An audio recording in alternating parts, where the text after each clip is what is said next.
Hello everyone, today is day 4 of the sleep challenge, and today's topic is going to be primarily what and when you eat. It could be on diet, but diet is a huge topic in and of itself, so I'm going to primarily just talk about some of the things about food and when you eat that can impact your sleep. Now, some of the things people will talk about are weight and being very overweight. So if someone is very overweight, they will have difficulties sleeping because of lots of factors. First of all, if someone is diagnosed as obese, after eating a meal, they will have a surge of stress hormones, which will increase their blood pressure, increase their blood sugar, lower their insulin sensitivity, and increase inflammation in their body. So all of those factors contribute to poor sleep at night.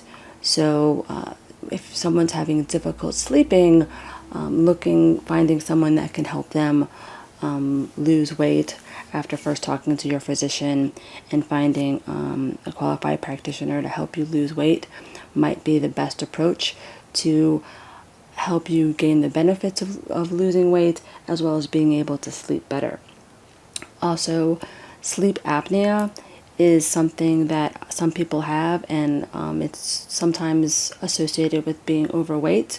So if anyone feels that they have any condition such as sleep apnea, please go to your physician to have that diagnosed. So when it comes to sleep and food, a lack of sleep can cause cravings and make losing weight difficult, even on a healthy diet. Now, the cravings are caused because when your body is physically and mentally tired or you're sleep deprived, your brain is looking for lots of extra calories so it can function properly. So the brain is going to seek out things like chips, cookies, ice cream, high-calorie, sugary foods, because that's what it needs to operate properly. So if you are sleep deprived and you're having all these cravings, willpower is going to be not enough. So if you ever have been super tired and you just want to just eat everything, or you're just craving those cookies and you just can't stop, it's because your brain is seeking out those foods. So if you want to stop those cravings, you really need to try to get better sleep. Lack of sleep also makes losing weight difficult for some people, even if you're on a healthy diet, because lack of sleep will reduce your insulin sensitivity, it'll disrupt your hormone cycles, it'll depress your brain function. So you really need that better sleep to help you with your healthy diet, to aid in weight loss. So if you're having difficulty losing weight, even if you're on a healthy diet, focusing on getting better sleep might help that. So some of the things that kind of impact sleep as well is, like, you want to limit your added sugar during the day. That goes back to insulin sensitivity.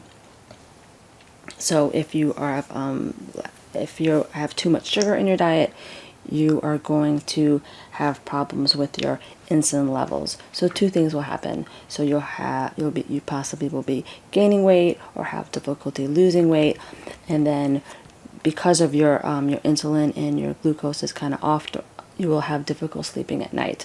You will possibly wake up in the middle of the night seeking out more sugar, because if your brain is low on sugar, it's going to wake up. So that's another thing. People also say don't eat too close to bedtime because that will disrupt your sleep.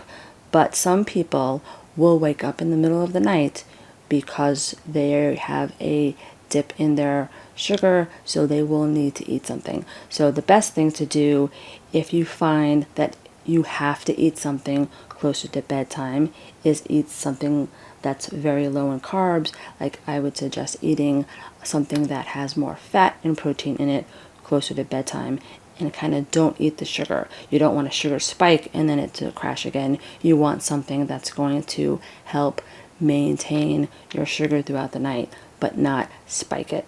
And if you're having any issues with things like sugar and problems like that, please contact your physician to make sure that you don't have any other problems that are contributing to any issues you have with sugar and sleep.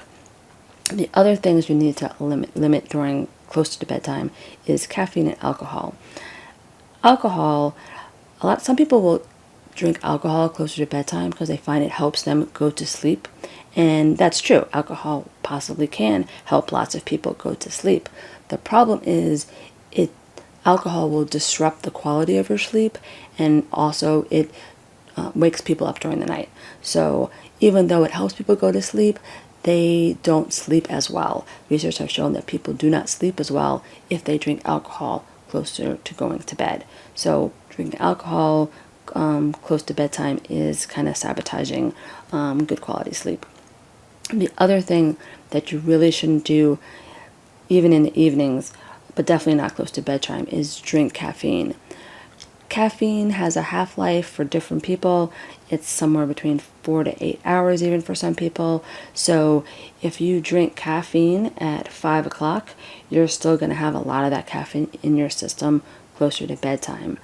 A lot of people recommend stop drinking caffeine mid-afternoon, 2, 3 o'clock. Don't have any more caffeine because you don't want to have all that caffeine in your system, which is a stimulant and going to keep you awake at night. But everybody's a little different. Some people metabolize caffeine super quickly, so they can have the caffeine. But if you're having trouble sleeping and you're drinking any kind of caffeine later in the evening, I would definitely eliminate that so that you can sleep better at night. Now, there are herbs. Some are called chamomile tea is a great herb that people will drink at night, and its research has shown it does have benefits with sleep. A lot of people will try melatonin. I really don't recommend melatonin. I think packaging will say it's an herb because melatonin is found in many different herbs, and packaging will say it's a natural product for you. But I think it's best to help your body naturally make its own melatonin is the best way to go with melatonin. So I don't recommend any melatonin herbs. And if you're trying any other herbs or supplements to help you go to sleep, please contact your physician to make sure it's not causing you any additional problems. The other thing you want to do is to have adequate protein throughout the day.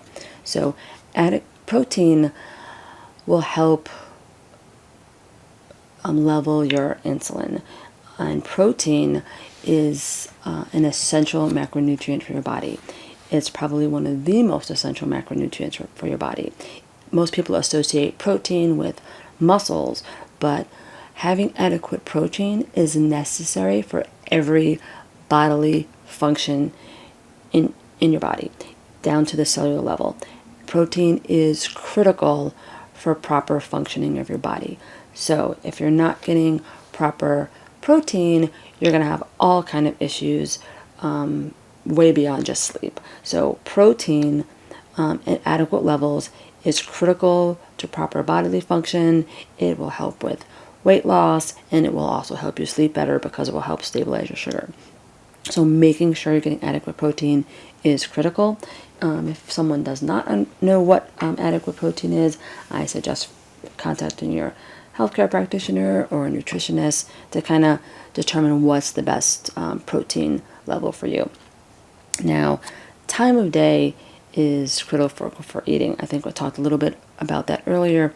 And just don't eat too close to bedtime unless you think you're having problems waking up because your sugar is low for some reason. Then maybe you want to try eating some low carb, higher fat, protein, small snack before bedtime. But everybody's different, so you'd have to experiment with, when's the best time to eat and like how much you'd kind of need to eat before bedtime. But most people can go without eating close to bedtime. But again, contact your physician if you're having problems with that. Now, weight loss is something that it kind of goes with sleep. So I think I talked about at the beginning, weight loss could be difficult for people if they're not getting enough sleep.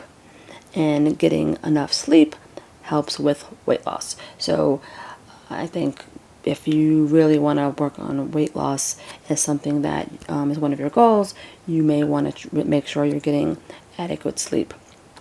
I would be very careful of very low calorie diets. Make sure you're contacting a medical professional or a nutritionist if you're going on some kind of very low calorie diet. I personally don't like low calorie diets. I think the focus should be on fat loss, because if you go on very low calorie diets, you lose fat, but you also lose lots of muscle, which lowers your metabolism, which causes a cycle of weight loss and weight gain that no one really wants to go on. So I normally would suggest not going on a low calorie diet, focusing on a diet that's nutrient rich, has lots of vegetables, lots of fruit, has lots of good nutritious food, and then you're working on adding in really high quality food into your diet and not focusing so much on eliminating foods such as like carbohydrates and processed foods and sugary foods. If you put in enough fruits and vegetables, you kind of fill yourself up, so you don't really have room for those other things. So if you have the focus on eating really good quality foods, you naturally will kind of eliminate the other foods in your diet. Now, here's some additional information and some actions for to start taking. One thing you might try is eat a very healthy, nutrient dense diet, which I talked about. But one of the reasons why you want to have a nutrient dense diet is because any kind of nutrient deficiency will cause you to overeat and have cravings at night, because your body may not only be craving sugar at night, but it will also be craving the nutrients you're missing throughout the day and at night. You also want to look at having low carb foods early in the day. The first third of the day, look at very low carb foods, which means higher protein, higher fat foods throughout the day, in the morning especially. That will help keep your insulin stable and enable you to kind of lose more weight if that's a goal that you have. Now, some of the things don't do before bedtime. Don't drink liquids. If you're having trouble getting up in the middle of the night because you have to go to the restroom a lot, don't drink fluids close to bedtime to eliminate that. Don't have caffeine before bedtime, because that will help keep you awake. And also try to eliminate alcohol before bedtime. Even if it is helping you go to sleep, you're probably not getting the adequate sleep that you need, or you're waking up during the night because of the alcohol. So those are just 3 things you may want to try. So just pick something in there that you want to try. If it's, say, I want to add a lot more nutrients to my diet, maybe you want to kind of change your breakfast that you eat from a high carb breakfast, which is pretty typical for people to have a high carb breakfast, to change that to more protein and fat. And definitely look at stopping the fluids before bed, eliminating caffeine after late afternoon, and drinking alcohol. So if you're having trouble sleep, I would definitely look at eliminating those things in the 3rd bullet, and then to really get your sleep in better shape, you may want to pick some of the things in the first 2 bullets.